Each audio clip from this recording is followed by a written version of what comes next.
New Hampshire is where I was born and raised. I haven't lived outside of my little hometown of Wolfboro my entire life. It's a beautiful place and will always hold a special place in my heart. When I moved down to Florida for school, everyone told me it was too far, that I needed to stay close, that I was just a kid who lived in Wolfboro my whole life, that I couldn't handle it, that I would end up in debt and back in New Hampshire. It's a hard move, as you all know, but it's worth it. Wolfboro is my hometown, but it's not sentimental. With the help of my parents and living in New Hampshire, I got a good head on my shoulders, and I'll remember the good and bad times with my family and friends my whole life. But, Wolfboro was just a fun, safe place to grow up and learn about life, but it shielded me from the real world. I'll explain what I mean by that later. New Hampshire is beautiful. It's got the biggest mountains and lakes, and it's just gorgeous. I'm sure many of you heard of Mount Washington and the crazy weather we get up there. Most of New Hampshire is very rural, but the diversity of it is part of the beauty.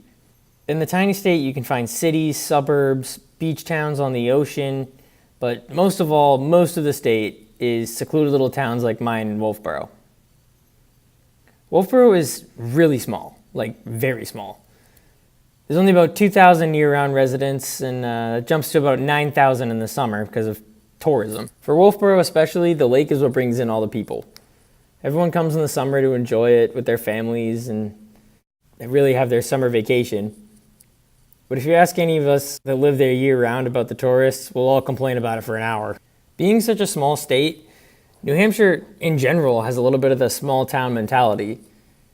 It's a little all over the place sometimes. The system pulling away right now and the sunshine increasing, and there is a dog behind me. Okay. All right, so it's not the dog days of summer just yet, but it will be at least warmer than you'd expect. If you look at pictures off Google, or even most people that live there's Facebook pages, the tourists, everything, it looks gorgeous and awesome, but that's the summertime. The winter is 9 months of bitter cold and snow, and honestly it makes it a little bit depressing. There are some fun things to do, like ice fishing, snowmobiling, skiing, rural, snowy place stuff. Personally, I really hate winter in New Hampshire. I love doing the fun stuff. I ski raced in high school, and my cousins and I all go snowmobiling, ice fishing, go do all the fun stuff, but the day-to-day is really not fun. And that's really the reason that the 9,000 tourists that come every summer don't just move there. The old saying, it takes a village to raise a kid, really is true in Wolfboro. My family has lived in Wolfboro for generations and upheld the same values and traditions, and helped build the community that helped raise me. A lot of the time in Wolfboro, people follow a cycle. You grow up, you go to school at Kingswood High School, you go to some community or state school close by, then you move back to your hometown or somewhere close to it, get a job, and start a family. The last 4 generations of my family followed this trend. My great-grandfather moved to Wolfboro from Italy. My grandfather was part of the first class at Wolfboro's only high school, followed by his 5 sons and 1 daughter. When my father was in high school, my grandfather was the town preacher and the 11th grade English teacher. I just graduated from that very same high school, as has my sister and 2 of my cousins already. Soon my other 4 will as well. It was great to have such a deep roots in the town, especially when you're 13 years old and all your cousins live a quarter mile away. But I broke this cycle, and this is part of the why my family didn't love the idea of me moving all the way down to Florida. My stepdad used to joke about how Wolfboro was like pretend land. His point was Wolfboro is so small and secluded, it's not representative of the real world. Everyone knows everyone when it comes to people who live there year-round, and this community aspect makes it very rare that common crime to other cities ever happens in Wolfboro. People leave their cars and houses unlocked because they know that no one will mess with them, and if they do, your neighbor will be on top of it, or in my case, my 3 police officer neighbors. There's nothing to do there, so kids tend to keep out of trouble besides a few backroad speeding tickets. Generations stay in Wolfboro, making countless connections and friendships and building the community. And I think that strong sense of community is what helped build me as a person the most, and is what I'm going to miss the most. Living year-round in New Hampshire tends to give people a certain archetype. People who live in rural New Hampshire, especially Wolfboro, tend to be no bullshit, straight up kind of people. Everyone tends to have very strong values of tradition, hard work, and respect.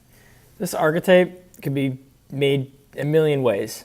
But to me, from my experience in Wolfboro, it's the hard living. The summer's beautiful, but the winters are tough.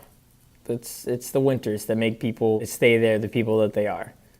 When it's freezing cold and you're dealing with feet of snow, and you live in the middle of nowhere, it tends to take a toll on you. And I think that's the absolute biggest reason people are the way they are in Wolfboro. For kids growing up in Wolfboro, the summer was not a break from the hard work day-to-day of the winter. My family's pretty average, middle class, but part of the New Hampshire tradition, or at least in Wolfboro, is all the kids work. It would be tough to find a kid over 14 that doesn't have some sort of job in the summer. The massive influx of tourists makes Wolfboro a crazy place for the few months of summer, and the kids are really the supporters of this. In Wolfboro, every restaurant, cafe, bakery, landscape crew, even contractor teams, they're all made up of the town's teenagers. To me, summer meant time to work my ass off and make some money.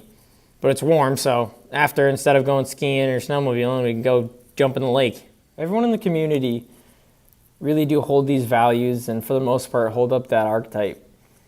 And I'm very thankful for that. It really made me the person that I am today. I think the toughness of New Hampshire and the toughness that everyone holds there, especially in Wolfboro, are really what gave me and a lot of other people I've seen come out of that town the drive to do things with their life and the drive to succeed. I will always love Wolfboro. Everyone who spends most, if not all, of their childhood in one town has a soft spot for it. The memories from middle school, high school, your young friendships, it all stays with you forever. But as I grew up, Wolfboro meant less and less to me. I started to look forward to and plan my life. I realized late in high school that New Hampshire really is just a little secluded corner of America that, yes, is like a pretend fairy tale land, unlike the real world, but it has very little opportunity for me. The senior year brought many changes in my life, like moving out and going off on my own. I started to realize that, yes, New Hampshire was my home for the time, and it'll always hold great memories, but I was ready to leave. There are some memories that honestly I'd rather not go back to. To many people, this sentimental love for the hometown never goes away, and even if they go start their lives, move away, get a family, they come back and resettle. But me, I'm done with it. I know I'm not meant to live there. One of my cousins and I broke the cycle of our family by coming down here for school.